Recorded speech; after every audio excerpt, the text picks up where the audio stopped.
అందరికీ నమస్తే అండి. Good morning. ఈనాడు, ఆంధ్రజ్యోతి, సాక్షి, ఆంధ్రప్రభ కూడా 4 పత్రికల్లో వచ్చిన వార్తలు, వాటిలో వాస్తవాలు, ఉద్దేశాలు అన్నీ కూడా మనం ఈ వీడియోలో ఉన్నదోన డిస్కస్ చేద్దాం. కంటెంట్ నచ్చిన వాళ్ళు మీ మిత్రులందరికీ కూడా వీడియో లింక్ షేర్ చేయండి, సబ్స్క్రైబ్ చేసుకోమని చెప్పండి. నేను నిన్న ఒక వీడియో చేశాను, చాలా valuable video. Come on AP అని చేశాను. ఆంధ్రాను బాగు చేద్దాం రండి, come on AP, me ideas ఇవ్వండి అని. అంటే దానిలో ఒక క్వశ్చన్ అడిగాను నేను. ఒకసారి ఆ వీడియో చూడండి. దానిలో ఒక క్వశ్చన్ అడిగాను.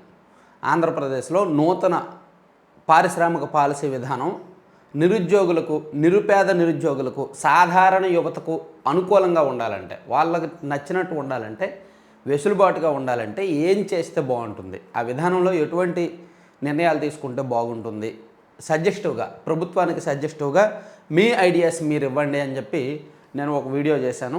అందులో బెస్ట్ ఐడియాస్ని నేను సెలెక్ట్ చేసి గవర్నమెంట్కి పంపిస్తాను. రిలేటెడ్ ఎవరైతే మంత్రి గారు ఉన్నారో వాళ్ళకి పంపిస్తానన్నమాట. ఈ కమాన్ ఏపీ కార్యక్రమంలో భాగంగా ఇది కొనసాగుతుంది. ఒక్కో సబ్జెక్ట్ మీద నేను క్వశ్చన్లు అడుగుతాను, దానికి సంబంధించి మీ నుంచి ఐడియాస్ తీసుకుంటాను.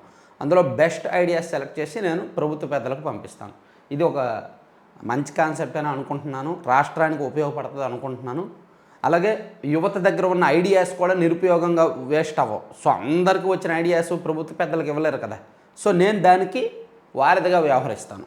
కాబట్టి వీడియో చూడని వాళ్ళు చూసి మీ ఐడియాస్ నాకు పంపించండి. దానిలో మొత్తం వివరంగా చెప్పాను. ఈ వీడియోలో ఆంధ్రాను బాగు చేద్దాం రండి అనే వీడియోలో అన్నీ వివరంగా చెప్పాను. ఒకసారి చూడండి. యాక్చువల్లీ చాలా చేయాల్సి ఉంది. నేను ఒకవైపు యాప్కి సంబంధించి, ఒకవైపు కమాన్ ఆంధ్రాకి సంబంధించి, మరో మీటప్లకు సంబంధించి రకరకాల కార్యక్రమాలు ప్లాన్ చేస్తున్నాను. అన్నీ కూడా జరుగుతూ ఉన్నాయి, నెమ్మదిగా జరుగుతూ ఉంటాయి, దేని పనిలో ఉన్నాయన్నమాట.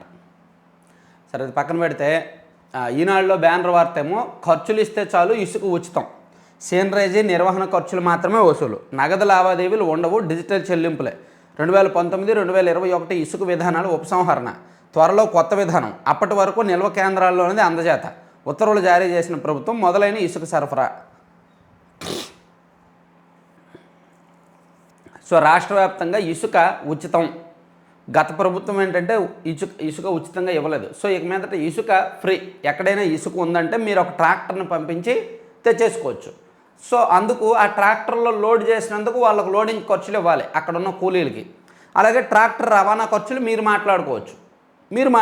మీరు టీవీ కొన్నారు, టీవీ షాప్ నుంచి ఇంటికి వెళ్ళాలి, మీరు మాట్లాడుకుంటారు రవాణా ఎంత అనేది. అలాగే ఆ రీచ్ నుంచి మీ దగ్గరికి ఇసుక రావడానికి ఆ ట్రాన్స్పోర్ట్ ఖర్చులు మీరు మాట్లాడుకోవచ్చు.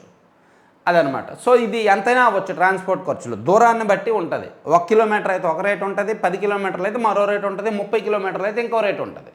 సో ట్రాన్స్పోర్ట్ ఖర్చులు సీనరేజీ మాత్రమే వసూలు చేస్తారు, నిర్వహణ మాత్రమే వసూలు చేస్తారనమాట. సో ఇసుక మాత్రం ఫ్రీ అని రాశారు. ఆంధ్రజ్యోతిలో కూడా రాశారు. అందుబాటులోకి ఉచిత ఇసుక, మధ్యంతర పాలసీ విడుదల, జీవో నెంబర్ 43 జారీ, జగన్ హయాంలోని పాలసీల ఉపసంహరణ, ప్రతిమా ఇన్ఫ్రా, జేసీకేసీలతో కాంట్రాక్ట్ రద్దు, ఇక ప్రైవేట్ అమ్మకాలు బంద్, ప్రభుత్వం ఏర్పాటు చేసిన డిపోల్లోనే ఇసుక, బ్లాక్లో అమ్మితే కఠిన చర్యలు, జరిమానా అని రాశారు. ఆంధ్రప్రభలో కూడా రాశారు. ఇసుక విక్రయాలపై ఉక్కుపాదం, ఇక ఉచితంగానే ఇసుక, ఇతర రాష్ట్రాలకు తరలిస్తే కఠిన చర్యలు, భవన నిర్మాణం మినహా మరే ఇతర అవసరాలకు వినియోగించరాదన్న నిబంధన, ఉచిత ఇసుకపై జిల్లా కలెక్టర్ల చైర్మన్లుగా కమిటీలు, ప్రభుత్వం ఉత్తర్వులు జారీ, తొందరలోనే కొత్త పాలసీ, అప్పటి వరకు ఇవే నిబంధనలు అమలు, ప్రభుత్వానికి రాబడి లేకుండా అందుబాటులోకి ఇసుక. ఇది ప్రభుత్వానికి రాబడి లేదు. సో దీన్ని సాక్షిలో ఏం రాశారంటే ఉచిత నాటకం, ఇసుక పేరుకే ఫ్రీ, డబ్బులు సమర్పించుకోవాల్సిందే అని రాశారు. కూటమి సర్కారు తాత్కాలిక కొత్త విధానంలో ప్రత్యేకత ఇది. పన్నుల మోత, రవాణా ఛార్జీలు, నిర్వహణ ఫీజులు తడిసిమోపడు. ఇసుక కమిటీలపై పెత్తనమంతా పచ్చనేతలదే.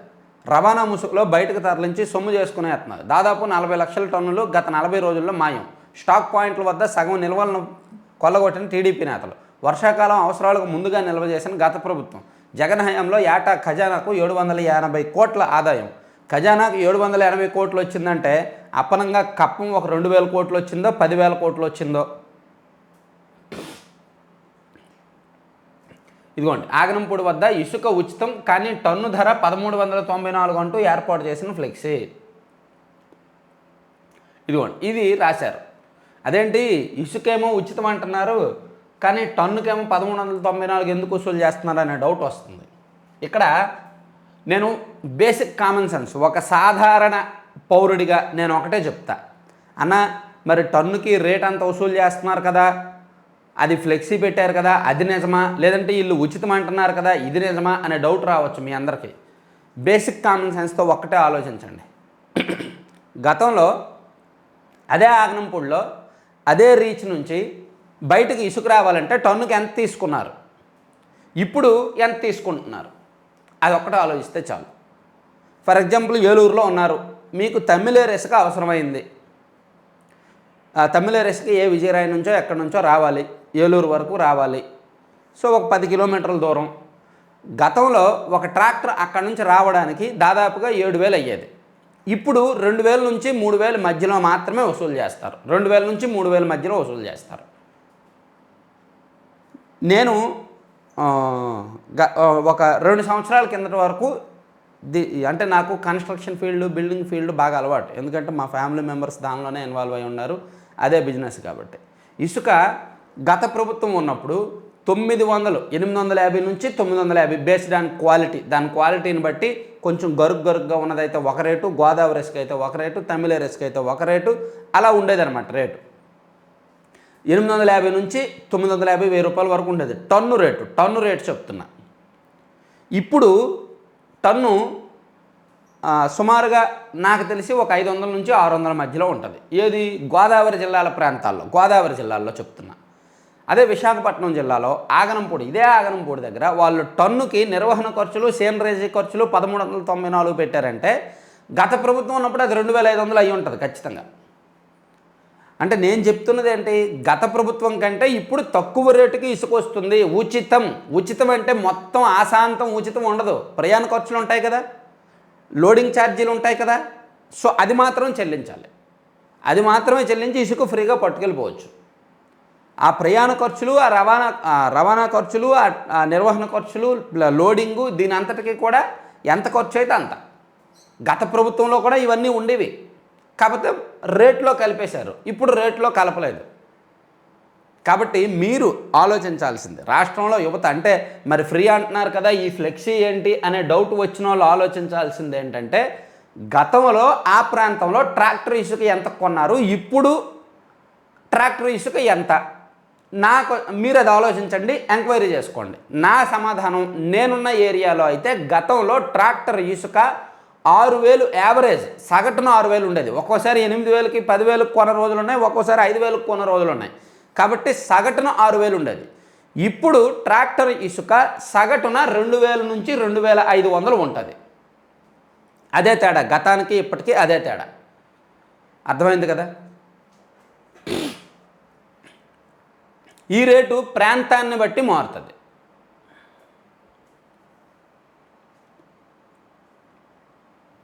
అర్థమైంది కదా. సో ఇసుక విషయంలో పెద్దగా కన్ఫ్యూజన్ అవసరం లేదు.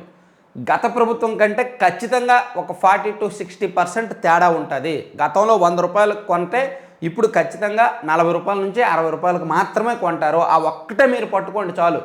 ఉచితం అన్నారు కదా అని దాన్ని పట్టుకొని వేలాడొద్దు. ఇసుక మాత్రమే ఉచితం, దాని ప్రయాణ ఖర్చులు, దాని లోడింగ్ ఛార్జీలు మాత్రం కట్టాలి.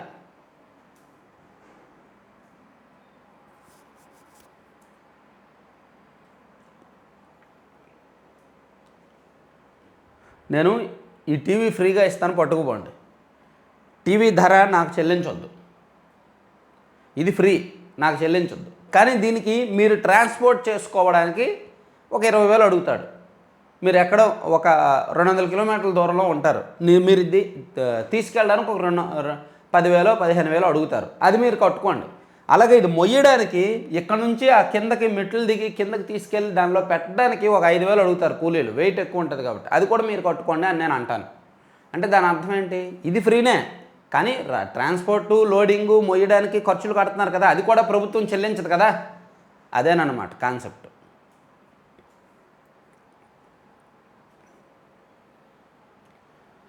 అక్రమాలు నిజం, తప్పు మాత్రం మాది కాదు. వైకాపా పాలనలో భూములు స్వాహాపై రెవెన్యూ అధికారుల నివేదిక అసమగ్రంగా ఉందంటూ చంద్రబాబు అసంతృప్తి. అప్పటి భూ కబ్జాలపై త్వరలో శ్వేతపత్రం. రాష్ట్రంలో 5 ఏళ్ల వైకాపా పాలనలో ఆ పార్టీ నాయకుల భూ కబ్జాలు, విశాఖలో దశపల్ల వంటి విలువైన స్థలాల అన్యాక్రాంతం, అసైన్డ్ భూములపై శాశ్వత హక్కుల పేరుతో అక్రమాలు, సహజ వనరుల దోపిడీ వంటి అంశాలపై ప్రభుత్వం త్వరలో శ్వేతపత్రం విడుదల చేయనుంది.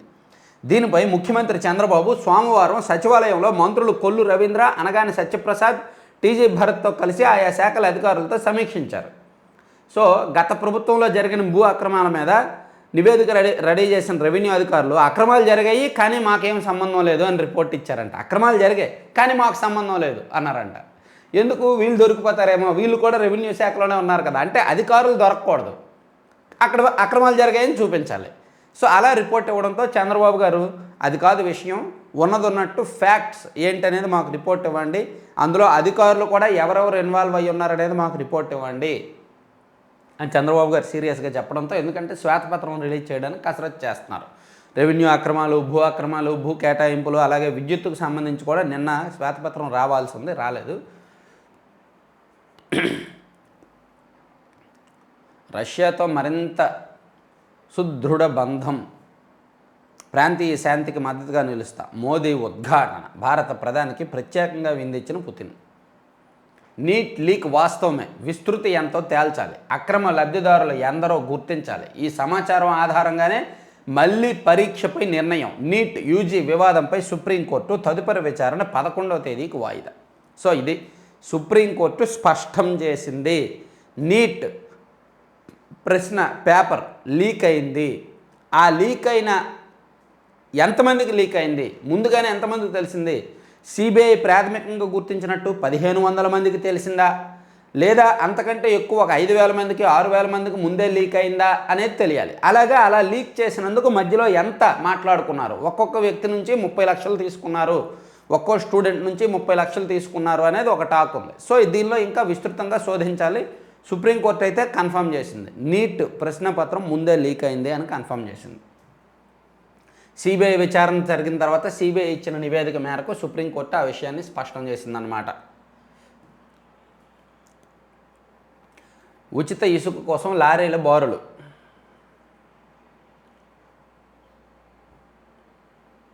పర్యావరణ హిత ప్రతిమల్ని పూజిద్దాం, ఉప ముఖ్యమంత్రి పవన్ కళ్యాణ్ పిలుపు. ఒక్క ఉత్తర్వుతో 982 ఎకరాలు కొట్టేశారు. చిత్తూరు పెద్దిరెడ్డి లీల, చిత్తూరు పెద్దారెడ్డి లీల అనాధీనం కాస్త పట్టాభూములయ్యాయి, వెంటనే నిషేధ జాబితా నుంచి తొలగింపు. నాటి చిత్తూరు జేసీ, నేటి తిరుపతి కలెక్టర్ వెంకటేష్ ఘనకార్యం. దశాబ్దాలుగా వివాదంలో ఉన్న భూములపై నిర్ణయం, అధిక శాతం పెద్ద ఆయన అనుచరుల చేతుల్లోకే. అదండి, 1 కాదు 2 కాదు. చిత్తూరు జిల్లా పొంగనూరు మండలం రాగానిపల్లిలో ఏకంగా 982 ఎకరాల భూములు, వాటి విలువ 100 కోట్లకు పైనే. రెవెన్యూ దస్త్రాల్లో అనాధీనం, ప్రభుత్వ భూముల పేరుతో నమోదైన ఆ భూముల్ని గతంలో పనిచేసిన కలెక్టర్లు, సంయుక్త కలెక్టర్లు కాపాడుతూనే వచ్చారు. కానీ వైకాపా ప్రభుత్వంలో పనిచేసిన అధికారులు మాత్రం పెద్ద ఆయన అండ చూసుకొని రెచ్చిపోయారు. మనల్ని అడిగేది ఎవరులే అని మొత్తం భూముల్ని పట్టా భూములుగా తేల్చేయడం ద్వారా 600 ఎకరాలకు పైగా భూములని పెద్ద ఆయన అనుచరుల చేతుల్లోకి వెళ్ళిపోయేలా చేశారు. చాలా సింపుల్. అవి ఏనాం భూములో లేదంటే నిషేధిత భూములో 22A ఉంటాయి. అవి ప్రభుత్వ భూములు, వాటి క్రయ విక్రయాలు జరగకూడదు. కానీ గతంలో ప్రభుత్వం ఏం చేసింది, పెద్దిరెడ్డి గారు అనుచరులు, పెద్దిరెడ్డి గారు చెప్పారని అక్కడ కలెక్టర్లు, జేసీలు తలుచుకుంటే CCLAలో పేర్లు మారిపోతాయి కదా. సో ఆ భూముల్ని ఎవరో కొంతమంది పేర్లోకి మార్చేశారనమాట. కొంతమంది 600 ఎకరాలకు పైగా పట్టాలు ఇచ్చేసారనమాట. అంటే ప్రభుత్వ భూములు కాస్త ప్రైవేట్ భూములుగా, పట్టా భూములుగా మారిపోయాయి. గత ప్రభుత్వంలో పెద్ద ఆయన అనుచరులకు పందేరమంట. అస్సాంలో ఒంగోలు అధ్యాపకుడు హత్య, తరగతి గదిలో కత్తితో పొడిచిన విద్యార్థి, స్వగ్రామంలో ముగిసిన అంత్యక్రియలు.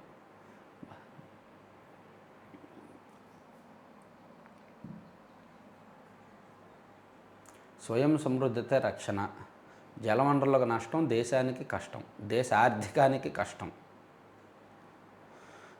జీవీఎల్ విజయ్ కుమార్ గారు రాశారు ఎడిటోరియల్. జలవనరుల నష్టం దేశ ఆర్థికానికి కష్టం అని.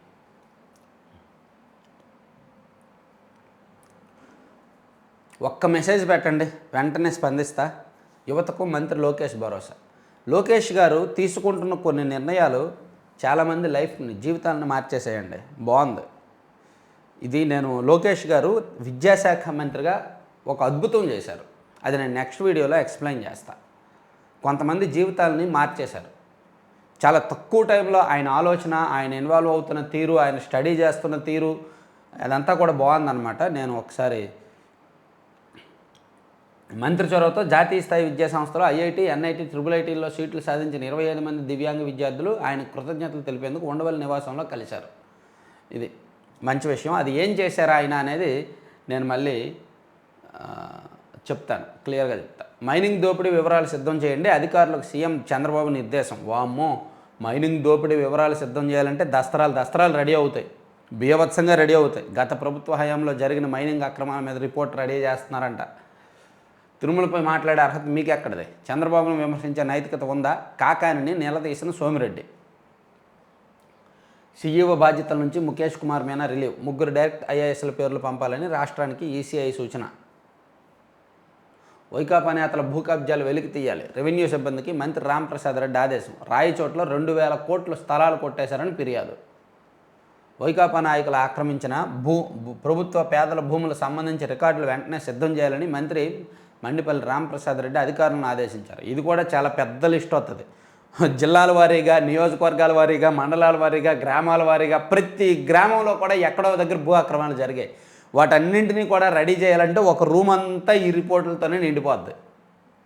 ఆన్లైన్లో ఏమో ఎవరు చేయరు, ఆన్లైన్లో మార్చేసుకుంటారు ఎవరికి వాళ్ళు.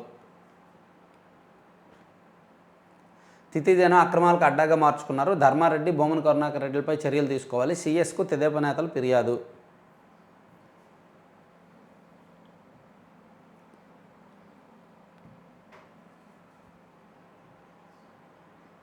రాజకీయ వ్యాపారులు వైఎస్ఆర్ వారసులు కారు, కార్యకర్తలకు షర్మిలకు తోడుగా ఉంటాం. వైఎస్ఆర్ 75వ జయంతి సభలో తెలంగాణ సీఎం రేవంత్ రెడ్డి. సో నిన్న రాజశేఖర్ రెడ్డి గారు, వైఎస్ రాజశేఖర్ రెడ్డి గారు 75వ జయంతి. ఆ జయంతి సందర్భంగా రాజశేఖర్ రెడ్డి గారి వారసత్వం కోసం వారసుల మధ్య పోటాపోటీగా కొన్ని అక్కడ సింపథెటిక్ డ్రామాలు, సినిమాలు జరిగాయి. ఒకవైపు ఏమో జగన్మోహన్ రెడ్డి గారు నివాళులు అర్పించారు. సో ఇటువైపు ఏమో షర్మిల గారు ఏకంగా తెలంగాణ సీఎం గారిని తీసుకొచ్చి మీటింగ్ పెట్టారు. సో రేవంత్ రెడ్డి గారు కూడా వైఎస్ఆర్ వారసులు, రాజకీయ వ్యాపారులు వైఎస్ఆర్ వారసులు కారు అని చెప్పి ఇండైరెక్ట్గా జగన్మోహన్ రెడ్డి గారి మీద డైలాగులు వేశారు, గట్టిగా వేశారు. దేశంలో కాంగ్రెస్ బలంగా ఉండాలనేది వైఎస్ఆర్ ఆశయం, రాహుల్ గాంధీ ప్రధాని కావాలనేది ఆయన కోరిక, బడుగు బలహీన వర్గాలను హక్కును చేర్చుకోవాలనేది ఆయన ఆలోచన. వైఎస్ఆర్ పేరు మీద రాజకీయ వ్యాపారం చేసేవారు వారసులా, ఆయన ఆశయం కోసం పనిచేసేవారు వారసులా? ప్రజలు ఆలోచించాలి.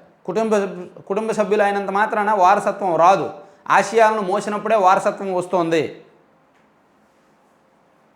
ఏపీలో సర్పంచ్ స్థానాన్ని కూడా కాంగ్రెస్ గెలవడం కష్టమని తెలిసినా వైఎస్ఆర్ ఆశయాల సాధన కోసం పార్టీ జెండా పట్టుకొని షర్మిల నడుస్తున్నారు, పార్టీ బాధ్యతలు మోస్తున్నారు అని తెలంగాణ సీఎం రేవంత్ రెడ్డి అన్నారు. కడప లోక్సభ స్థానానికి ఉప ఎన్నిక రావచ్చని పత్రికల్లో చూశా. నిజంగా వస్తే అక్కడ ఊరూరు తిరిగే బాధ్యత తీసుకుంటా. ఆ గడ్డ మీద నుంచే పోరాటం మొదలు పెడతాం, కార్యకర్తలందరూ కలిసి రావాలి అని పిలుపునిచ్చారు.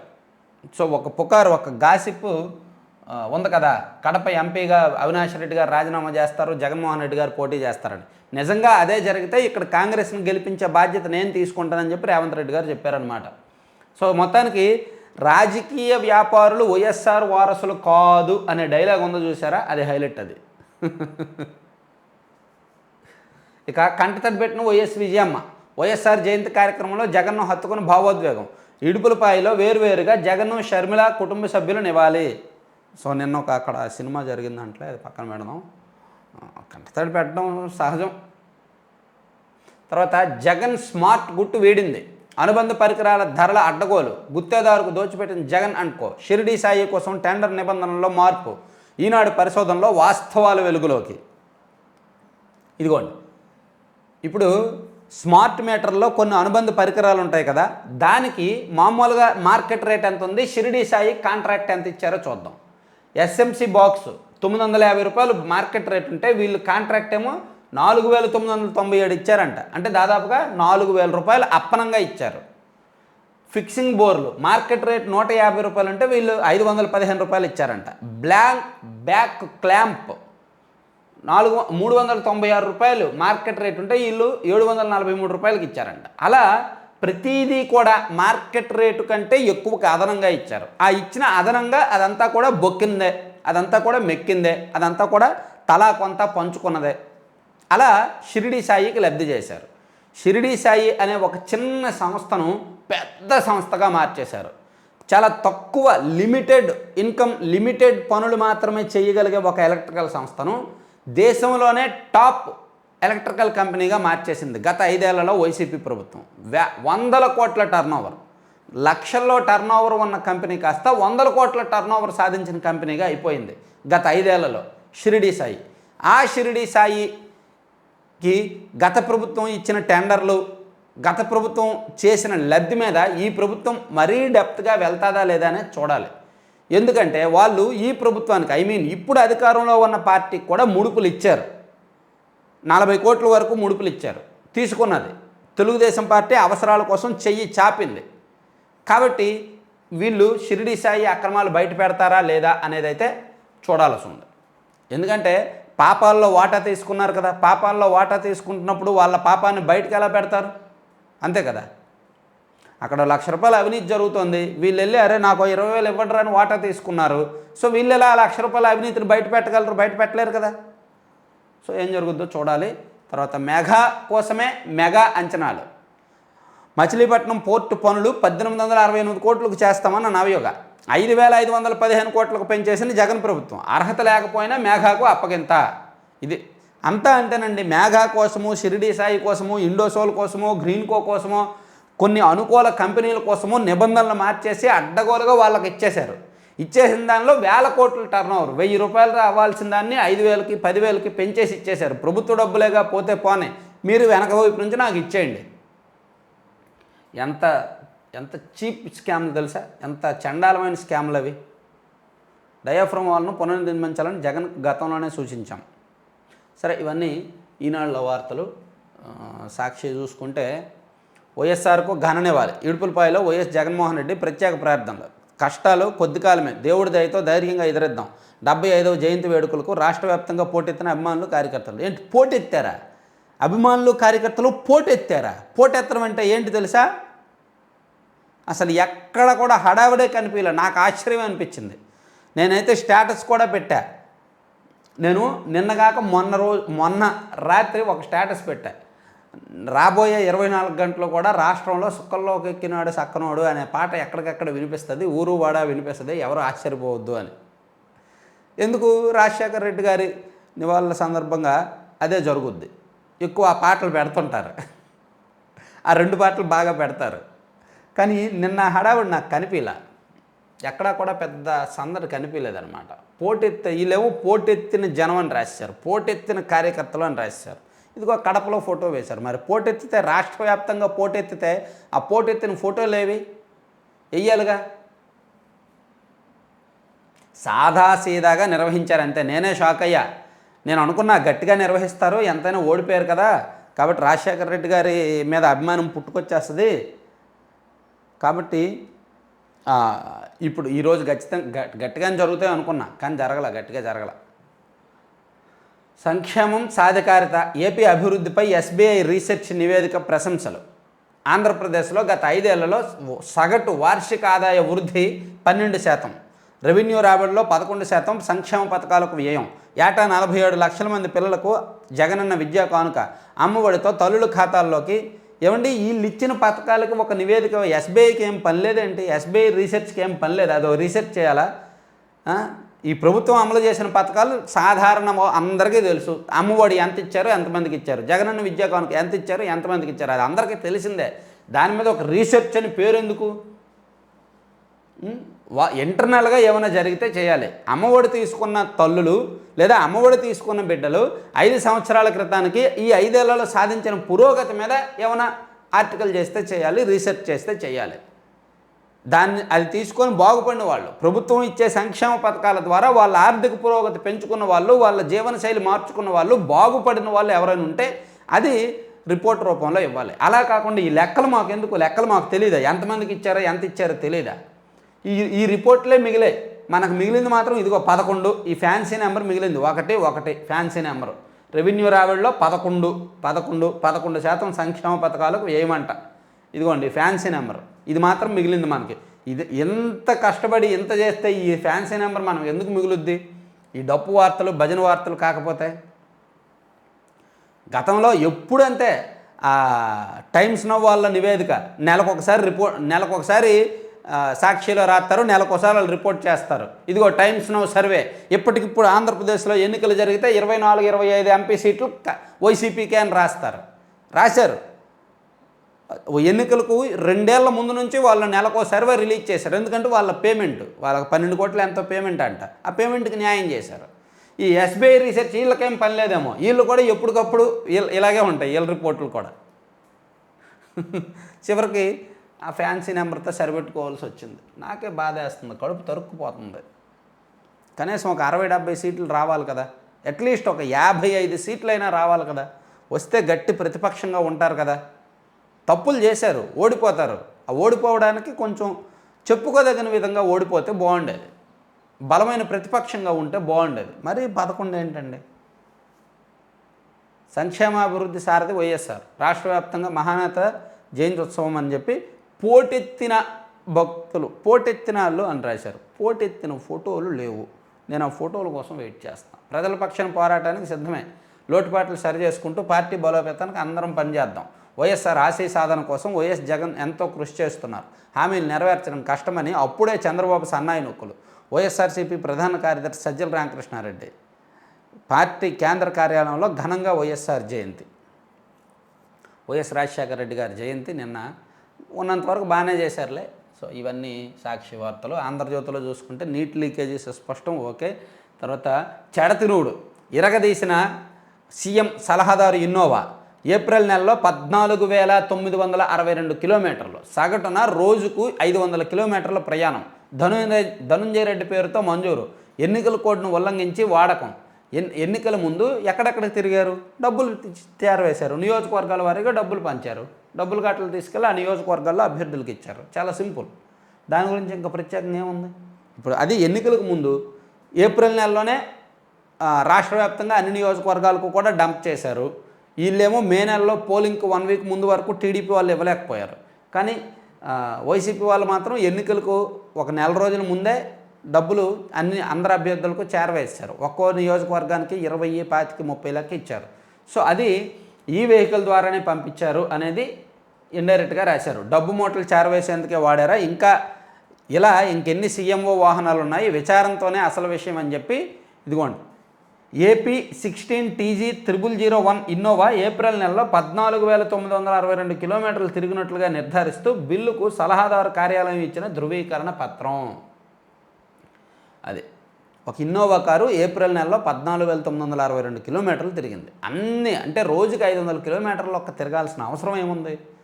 అంటే రాష్ట్ర వ్యాప్తంగా అన్ని నియోజకవర్గాలు తిరిగేశారు. రాష్ట్ర వ్యాప్తంగా మొత్తం అన్ని చోట్లకి తిరిగినట్టు లెక్క ఆ నెలలో. సో బండిలో వేశారు, తీసుకెళ్లారు, అభ్యర్థులకు ఇచ్చారు. అదే జరిగి ఉంటుంది. కడప నుంచే కాంగ్రెస్ జెండా ఎగరేద్దాం, ఉప ఎన్నిక వస్తే ఊరూరా తిరుగుతా రేవంత్ రెడ్డి. ఏపీలో షర్మిలదే విపక్ష పాత్ర. 2029లో ఆమె సీఎం. ఇక్కడ బీజేపీ అంటే బాబు, జగను, పవను. రాహుల్ను ప్రధాని చేయాలన్న వైఎస్ కోరిక తీరుద్దాం. జయంతి సభలో తెలంగాణ ముఖ్యమంత్రి పిలుపు. బీజేపీతో తెర వెనుక పొత్తు పెట్టుకున్నవారు వైఎస్ వారసులా? రాహుల్ గాంధీ భావి ప్రధాని. షర్మిల. పీసీసీ సభకు తరలివచ్చిన నేతలు, తెలంగాణ మంత్రులు. సోనియా, రాహుల్ ప్రత్యేక సందేశం. మంచిది. వేరువేరుగా నివాళులు. వైఎస్ సమాధి సాక్షిగా అన్నా చెల్లెల విభేదాలు మళ్లీ బహిర్గతము. ఉదయాన్నే వచ్చి జగన్ నివాళి. ఘాటు వద్ద 15 నిమిషాలే. కొడుకును చూసి విజయలక్ష్మి కన్నీరు. పెద్దగా స్పందించిన జగను. ఆ తర్వాత వచ్చిన నివాళులు అర్పించిన షర్మిల. అది గత ఏడాది కూడా అలాగే జరిగిందిగా. ఇప్పుడు అన్నా చెల్లెలకు పడట్లేదు, ఎవరికి వాళ్ళు ఉన్నారు. జగన్ పాలనలో మరో ఎమర్జెన్సీ. ఇందిరమ్మ చీకటి రోజులు గుర్తున్నట్టే వైసీపీ పాలన కూడా జనం మర్చిపోరు. బీజేపీ విస్తృత స్థాయి భేటీలో నేతల ఫైర్. మోదీతోనే దేశాభివృద్ధి, కేంద్ర మంత్రి మురుగన్. మెడ్టెక్ జోన్ మటాష్. వైసీపీ సర్కార్ తీవ్ర నిర్లక్ష్యం, బాబు హయాంలో ఏర్పడిన కారణంగా పక్కకంట.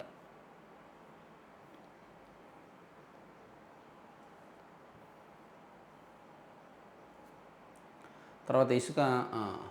అన్నదాతలకు శుభవార్త. సుఖీబాబాపై కసరత్తు. 2 విడతల్లో అందించే యోచన. అర్హులైన రైతులను గుర్తించేందుకు ప్రత్యేక పోర్టల్. రైతులకు సాగునీరు, నాణ్యమైన విద్యుత్ అందించాలని అధికారులకు సీఎం ఆదేశం. రైతుల విషయంలో నిర్లక్ష్యం సహించబోమని హెచ్చరిక. సో అన్నదాత సుఖీబాబా హామీ ఉంది కదా, 20,000 ఇస్తామన్నారు రైతులకి. సో దానికోసం కసరత్తు జరుగుతోంది అంతర్గతంగా. 2 విడతల్లో 10,000 చొప్పున ఇవ్వడానికి ప్రభుత్వం రెడీ అవుతోంది. మేబీ ఒక 15 రోజుల్లో ఏమైనా ఇస్తారేమో చూడాలి. తర్వాత రాజధాని కేసులు వెనక్కి. హైకోర్టు తీర్పు అమలుకు రాష్ట్ర ప్రభుత్వం నిర్ణయం. సుప్రీంకోర్టులో గత ప్రభుత్వం స్పెషల్ లీవ్ పిటిషన్ వెనక్కి తీసుకునే ప్రయత్నాలు. రైతులు సైతం పిటిషన్ల ఉపసంహరణకు సిద్ధం. న్యాయ నిపుణులతో చర్చించి కోర్టు పరిష్కారం దిశగా కసరత్తు. గత ప్రభుత్వం రాజధానిని మార్చింది కదా, వికేంద్రీకరణ చేసింది కదా, దాని మీద రైతులు చాలామంది సుప్రీంకోర్టులోని హైకోర్టులోని పిటిషన్లు వేశారు కదా, ఆ పిటిషన్లని అన్నీ వెనక్కి తీసుకొని రాజధాని వికేంద్రీకరణ ఎలాగా ఆగిపోయింది కాబట్టి, అమరావతి ఉంది కాబట్టి ఇంకా వయా మీడియాగా సావధానంగా వెళ్ళిపోతున్నారు. ధర్మారెడ్డి, కరుణాకర్ రెడ్డిలపై సీఎస్కు టీడీపీ ఫిర్యాదు. అక్రమాలపై విజిలెన్స్ విచారణ జరిపించాలని వినంతి. మంచిది. ఛాలెంజ్ అంటే నాకు ఇష్టం. ప్రతిభావంతులైన దివ్యాంగ విద్యార్థులకు అభినందన. అభినందన సభలో మంత్రి లోకేష్. సీట్లు సాధించిన 25 మంది విద్యార్థులకు ల్యాప్టాప్ల బహుకరణ. బాగుంది. ఏడాదిలో దేశం మొత్తం ఏపీ వైపు చూసేలా అభివృద్ధి చేస్తామంట. ఇవన్నీ వేరే దానిలో వచ్చినాయి, అయిపోయినాయి. వైఎస్ స్ఫూర్తితోనే రాహుల్ జోడో యాత్ర. ఇక్కడున్నది అంతా పాలకపక్షమే, ప్రతిపక్షం లేదు. ఆ బాధ్యత షర్మిల తీసుకుంటారు. కడపకు ఉప ఎన్నిక వస్తే అక్కడి నుంచే మొదలు పెడతాం. సో అది రేవంత్ రెడ్డి గారు మాట్లాడిన అంశాలే. సో ఇవి 4 పత్రికల్లో ఉన్న వార్తలు, వాటిలో వాస్తవాలు. ఇంకా కీలకమైన అంశాలతో మళ్ళీ కలుద్దాం. సో ఏమైనా సలహాలు, సజెషన్స్, సూచనలు ఏం మాట్లాడాలన్నా, ఏమి ఇవ్వాలన్నా సరే నాకు మెయిల్ చేయండి, లేదా నా వాట్సాప్ నెంబర్ మీ దగ్గర ఉంటే వాట్సాప్లో కాంటాక్ట్లోకి రండి. Thank you.